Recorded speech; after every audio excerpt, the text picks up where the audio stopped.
Comme présentement, il y a 30 ans, la population du Saguenay-Lac-Saint-Jean se préparait aux vacances de la construction qui étaient sur le point d'arriver.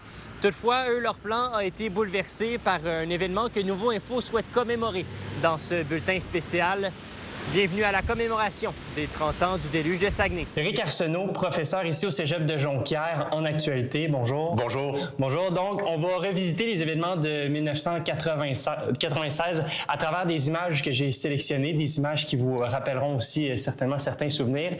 Et je commence avec ce bulletin météo qui apparaissait dans le journal Le Quotidien en juillet 1996. Et on parle seulement de 50 mm de pluie, une pluie qui cessera également en soirée. Je veux savoir, est-ce qu'on était prêt à ce déluge-là, à cet événement-là? On ne s'attendait pas du tout à cette quantité de pluie-là. Et c'est intéressant parce que je me souviens que ce bulletin-là a été publié dans le quotidien, donc le vendredi matin, ce qui fait que le bulletin remontait probablement à la veille, au moment de l'impression. Et je me souviens très bien que le lundi, c'est-à-dire le vendredi, en fin d'avant-midi, on avait reçu un bulletin spécial d'Environnement Canada nous disant, quelque part autour de 11h15, 11h30, qu'on annonçait avertissement de pluie abondante. Et à l'époque, ça m'a comme saisi, stupéfié, mais tu peux pas appréhender ou tu peux pas prendre connaissance véritablement de l'ampleur de ça. On a finalement un peu perdu le contrôle des événements. Ça, c'est à son apogée, un barrage qui cède. Il y en a plusieurs qui ont cédé en 1996. Comment est-ce qu'on s'est rendu à ce point-ci? Je te dirais bien franchement que c'était impossible d'imaginer jusqu'où ça pourrait aller. Et je me souviens très bien qu'à la salle des nouvelles, à CKRS Radio, où on travaillait à ce moment-là, notre petite équipe, on était littéralement débordés et submergés. C'était difficile d'imaginer où est-ce que ça en était rendu, à quel point tout ça avait dégénéré. Et le truc, c'est que ça a dégénéré, mais en l'espace de quelques heures seulement. Et c'était difficile. Déjà, tu essayais de comprendre ce qui arrive à un endroit, que déjà, la situation avait évolué. Maintenant, on voit cette fameuse petite Maison Blanche à la suite du déluge. On voit aussi Chicoutimi. On voit les roches là, de Chicoutimi. On voit que vraiment ça a été rasé. Ça a été tout un défi, là, reconstruire ça. Comment est-ce qu'on s'y est pris? Là? Ça a été un défi absolument titanesque parce qu'une fois la période de crise passée, c'est-à-dire le week-end, essentiellement c'est pendant le week-end que la pluie est tombée et tout ça, mais après ça, c'est gérer les dommages. Mais je me souviens très bien que les autorités se sont rapidement mis au travail. Je me souviens de Lucien Bouchard, d'ailleurs, qui était premier ministre à l'époque, et il était débarqué à Jonquière le dimanche. Il avait fait une tournée en hélicoptère et je me souviens très bien de la conférence de presse qu'il avait donnée le dimanche soir. Ce soir-là, on l'avait senti, mais vraiment là, affecté et troublé. Et je pense, grâce notamment à son équipe ici, ils ont mis en place un processus accéléré pour permettre la reconstruction aussi. Mais ça a été un effort, puis ça, je pense qu'on l'a retenu aussi pour la suite, là, un effort concerté, dire, bon, là, les règles, on va en faire fi, il y a une urgence, il faut régler le cas des gens, l'hébergement, des gens qui ont été hébergés sur la base militaire à Bagotville et tout le reste. Puis, alors, ça a été pendant des semaines et des semaines et des semaines, ça a été effectivement le principal dossier. Je revois surtout deux prénoms dans la bouche de mon père, dit comme on appelle quelqu'un qui ne me répondra plus. Mathieu, Andrea. Le déluge du Saguenay a laissé des blessures toujours vives dans le cœur des sinistrés, même 30 ans après la tragédie. À seulement 5 ans, Jason Paquet-Garceau a perdu son frère Mathieu et sa sœur Andrea, tous deux emportés par un éboulement qui a enseveli leur maison à la baie. Touché également de très près par le drame, le journaliste sportif Michael Lalancette, alors âgé de 10 ans, perdait sa maison d'enfance et l'un de ses bons amis, Mathieu Paquet-Garceau, le frère de Jason. Dans la nuit du 19 au 20 juillet, on nous a demandé d'évacuer parce que la rivière avait sorti de son lit, il commençait à avoir de l'eau dans le sous-sol. Et on a été évacués à ce moment-là. Puis on n'a rien pris parce que ma mère elle nous a dit on va revenir demain. Alors on prend rien, on quitte la maison, puis on reviendra dans les prochaines heures. Mais malheureusement pour nous, ce qu'on ne savait pas à ce moment-là, c'est que le barrage, il y avait eu déficit d'entretien. Alors quand ils sont venus pour ouvrir les valves du barrage, bien, ils n'ont jamais été capables de le faire. C'était soudé, c'était figé complètement dans le métal. Et le lac a monté. Et quand il a été trop plein, bien, il s'est carrément vidé d'un seul coup. Alors, ça a été une vague absolument incroyable. La maison, elle a été emportée le lendemain soir, 20h54. La maison a complètement été emportée par la rivière, puis on a tout perdu. Ça a été difficile, tu repars de zéro. Fait que là, tu fais la file pour aller chercher un bon de la Croix-Rouge pour manger, pour te réhabiller. Moi, il me restait mon pyjama sur le dos, il ne me restait plus rien. Là. Une citation qui dit « Quand tu traverses l'enfer, continue d'avancer.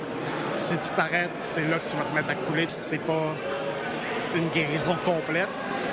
C'est toujours une reconstruction qui nous rend plus forts que ce qu'on était auparavant.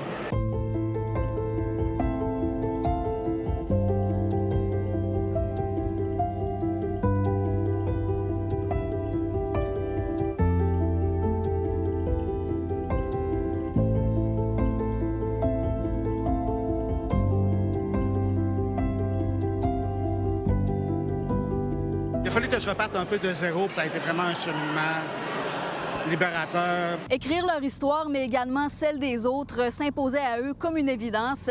Michael Lalancette a publié un premier livre sur le déluge en 2021 à l'occasion du 25e anniversaire de la tragédie.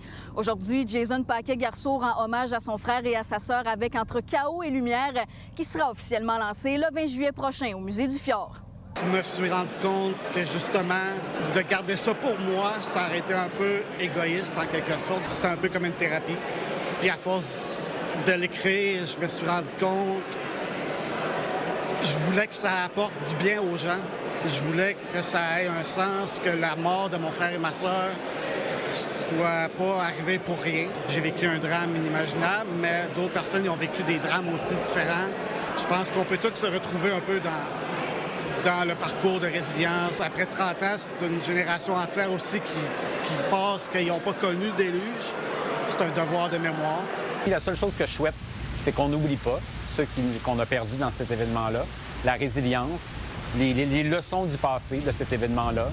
Je souhaite qu'on s'en souvienne. À Saguenay, Sarah-Léa Bouchard pour Nouveau Info.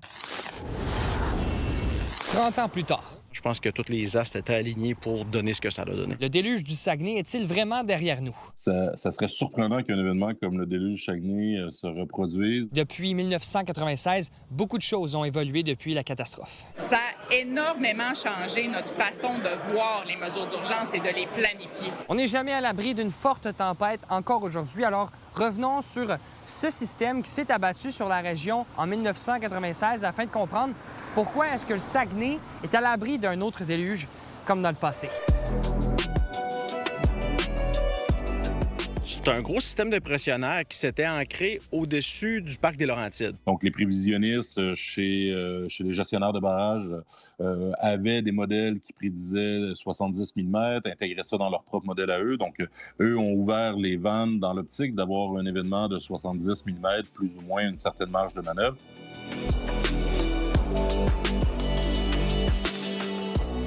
Le son était tellement envahissant, étourdissant, il était palpable, on touchait au son. Donc, selon les estimations, on peut parler de débit qui va tourner aux alentours de entre 400 et 600 mètres cubes par seconde, sachant qu'aujourd'hui, une crue moyenne qu'on va avoir sur la Rivière-Amasse va tourner peut-être autour de 120, 130 mètres cubes par seconde. Après le déluge du Saguenay, une politique nationale sur l'eau a vu le jour. La commission Nicolet aussi. Cette commission avait pour but d'analyser la gestion des barrages au Québec. Donc, après les événements de 1996, plusieurs changements dans les lois ont été déployés. Chaque institution publique, chaque organisation, chaque entreprise maintenant a ses plans de mesures d'urgence. On est vraiment mieux préparé pour faire face à ça.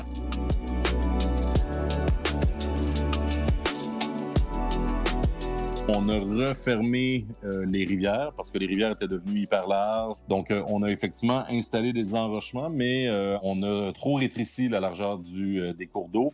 Qu'est-ce qui explique pourquoi qu'aujourd'hui, on a des enjeux de diminution de la qualité de l'habitat pour l'Ombre de Fontaine, Anadrome, pour le saumon atlantique?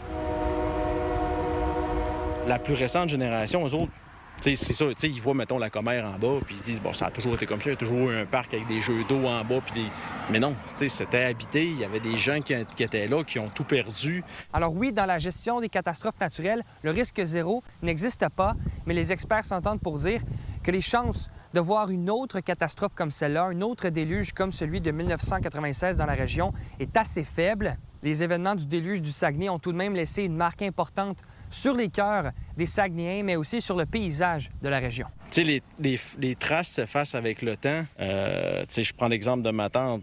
À chaque fois qu'il y avait un orage, qu'il y avait moindrement un coup d'eau soudain de la nature, toujours restait avec une crainte.